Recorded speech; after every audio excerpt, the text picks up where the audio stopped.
BJP manipur की context ये कांदा BJP की BL संतोष अमरुंग सबमिट पत्र से हनखरे government सेम देंगे तो अमुक सु लाकनी है बनी कोई मियामना तो BJP की legislature सिंगी मरक तक इसु सुगु सुइदना कोई November 15 मनु हाजी November था से इन ऑफ November डा manipur दा popular government अमल लेगनी है न मियामदा पुंदोला लाकनी अदुबो हौजिक फोगी नदी सेम बगी मम्मी अदु सब साब ताद्री तसेंग नमकी कोई सेंटर दगी लाकपा लुचिंग बसिंग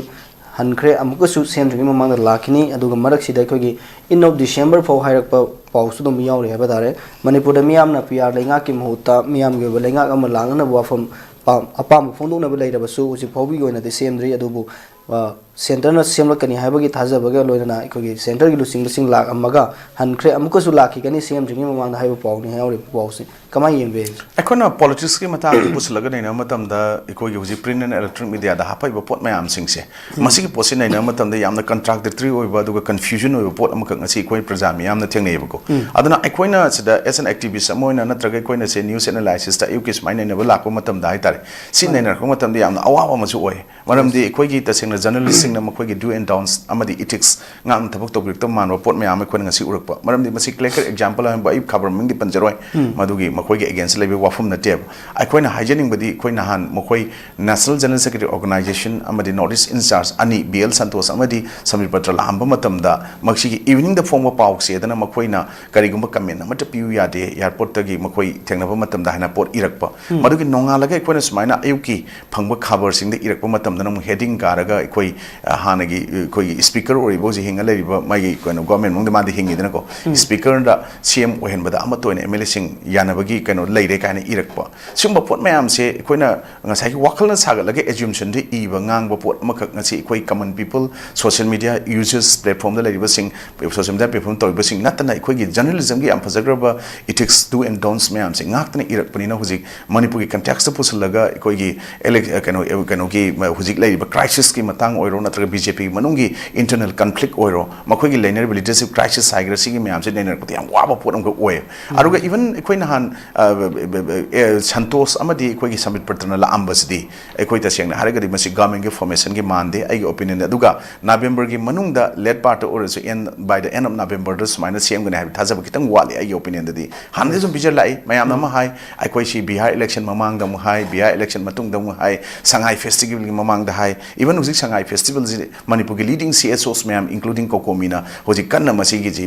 थिंग बद सरुक यामिन से हायरि अदो हायब तारगसु हुजिक प्रोग्रेस ति कोइ थबक सुबुदि अखोइ gi hata kangje bungda lepdana dam suraga huji almost loishale emagi set jung saba stall saba mayam singse adana ekoi shwaida ekoi gi government da ekoi gi people gi oiba voice nungai ta grievances mayam singse ekoi na pukhalaga thamba singse ekoi government asu matamading popular government lenge matam da haigera natra huji president rule leire aro article 356 imposed ore matam sida su ekoi gi even president of india gi miyeng makha da governors na state ki head oina puraga mana sasan toriba matam se su praja singi voice si ekoi gi grievances ita ta da man base ekoi ngasi uib koina IDPs mayam gi leiriba wakat aduga makoina thengnariba China saitheng mayam si yenga kanda se kano gi sangai festival sinbasi sinbiganu haibane sangai festival sinbagi aphaba mayam leiragasu hawjik manipur si mai chaaga mai hauraga sahi ani ga makhai hena hujik sahi ga tha tare ni pan sujala posi lotion bangamdaba conflict or crisis ase loishalaba matungda madugi potu sinji haibane mayam haisina adubu government gi di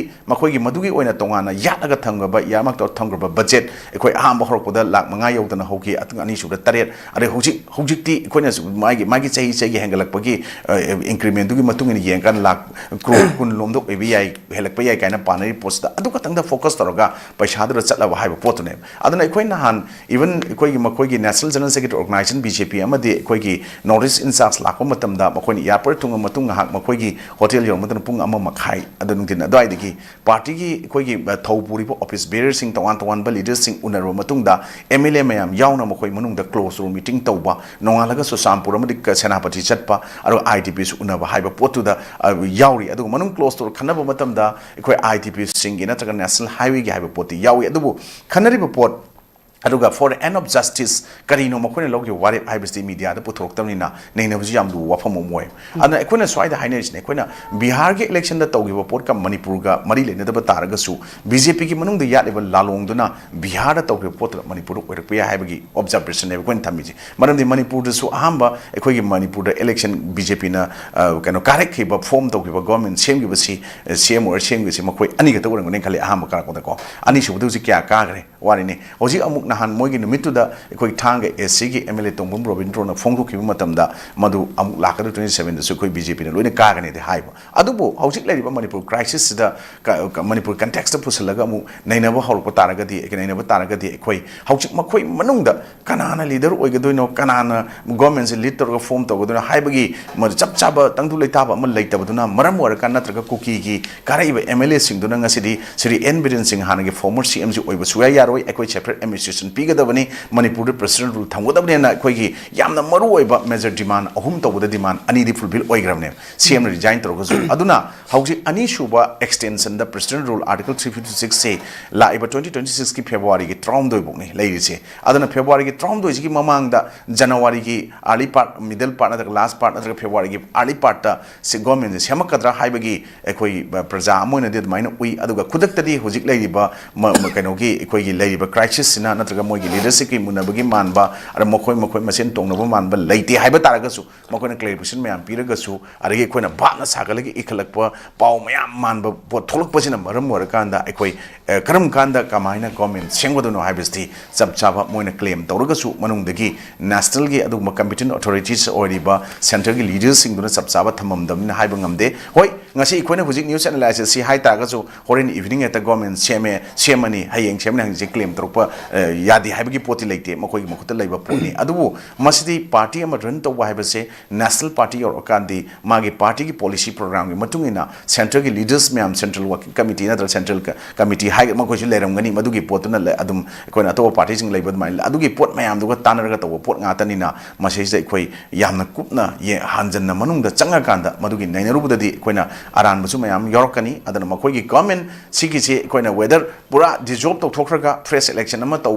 tawbra natragana ekoi animated suspension lerambadagi siamngamdana hojik president rule si thataruk changdokhibadagi thataruk amung changdo chahi phajale masigi post mathang changdokpa taragadi madugi pura dissolve to wifi mama lakpanina double engine government hana leramaga engine masama no recent state ngasi mapu marai phana phadriba haib tare phana honor lakum matamda pulap oina thugaibadi thugai ningamoi adama makoi maselgi marakta yanariba charangnaba chahingna charak chahingna baduna maram warakanda hojiksi kuki gi MLA mayam ama hojik phongna hojik makoi unaba amaloi unadragasu IDB sing unaba pot tawriba potse masina manungda makoi gi nahan MHA da moi shu kangu go wari shanam matamda separate administration gi matang ni supi pirore haiba pot ama leigramnina hojik karamba makal gi demand ama kuki kanguna government of India gi matakta Manipur state government matakta tarokani haibase natara taro amoi hairchu manungda hainingai leite aduna sigi pot mayam je khumjalaga kupsalaga thamgiba pot ama oibnina hojik government sembada yamna headache oiba pot ama oibnina masi haji pakare semakani haib thajade madugi pot mayam jigi chap chaba settlement ama solution ama pora matamda masi government semgadabani aduna government semba yamna bigi damakta madugi policy program gi manung channa iba ai wakhaldadi sangai festival ga sinna honor ibase masi amu oibi aina khali adum ngamgi bantra ngamdabduna ama namdana tausan mai fiam da laikre aruga nahan amuk manipur gi civil society organization singa ekoi kuki gi ne hana banner makha da leramba umbrella makha leramba koi thadau aruga kong khangde ekoi sumaina moidi kuki nate antra wari shanaba round tok matang chatrak pada nahan latest ama muk tawrkanda ekoi gi thadau gi leaders ekoi gi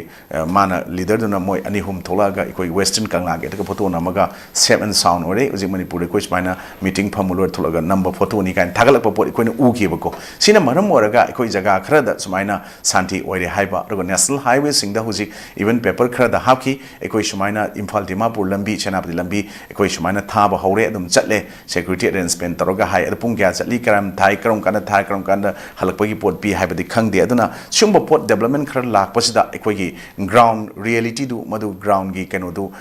check tawba lakpa mali aruga natragana ekoi lakadriba 2027 gi ai atopa channel sing da sungarang nahan ngasi mari mangani degi ekoi thamjarakpa nei ko dum thamjabane masigi pot sida ekoi gi leiriba thoiba crisis conflict sigi pura khandragasu government semdabagi yengdragasu lakadriba mathangi 27 gi election da kamaina mai pahanjige haiba khanbagi nainaba unaba lakpa mali manungi oiba haiba pot thamjari se masigi potsi dai koi option opinion tawan pijabani adubu masigi potsi karambana sumi karambala le khangdabani na koina haijaningina koi gi manipur miyam gi praja miyam gi nongju nungja khaktana mit nakong oheliba yumthong kuningi pau yobiriba electronic amdi print media or even all india radio bo haiga dressing mayam leibiriba mari lenaba singchina pau phongbir ko matamda yamna accurate oiba pau chap chaba authenticate oiba pau mayam ama madu maron naina raba thijalaba matungda phongbir ko du pamjai natana wakhalna sagatlaga iraga koina ngasi analysis ta news analysis isagi bo personal opinion thambadona journalist singna opinion ona thama aba observation na pirakpa du tawana pibuna amani aduga asengba pau dauna ikoi hata authenticate oiba pirakpachina maram orakanda hujikti ikoi November thada by the end of November da natraga sida election sumaina tawdraga ikoi ngasai dissolve tawna tamnina ikoi hujiki government ji popular government amuk linkhal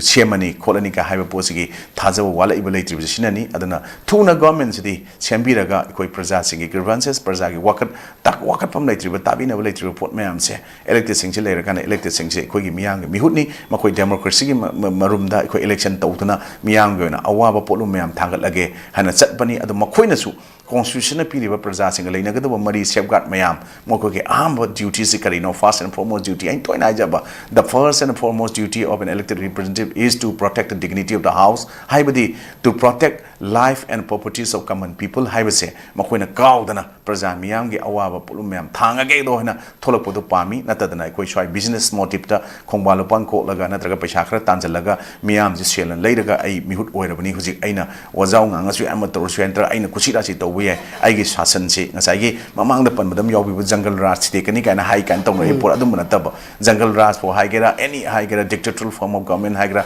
dictatorial form shasan amai ojesun umad main to pot di prajana pamde aduna suma mayam de khangna elected sing na su peace prok na hona bada makoi gi aso thodang lei makoi makota loi lei bani because they are the lawmaker they are the legislature aduga high division of powers khai dopada executive legislature judiciary na aduga four pillar society na mari su leire adugi pot nataba hum di mari di khwaidagi legislature na khwai maton da karak maton da karaga netlaga leibani makoina lo sengwadabani lebak tapanba santi lehendaba lebak thugaiba kaidaba haibase lawmaker sing legislature sing elected sing parliamentarian sing makuta loina lei haibase ai smai tamjaki yam ngai se da duga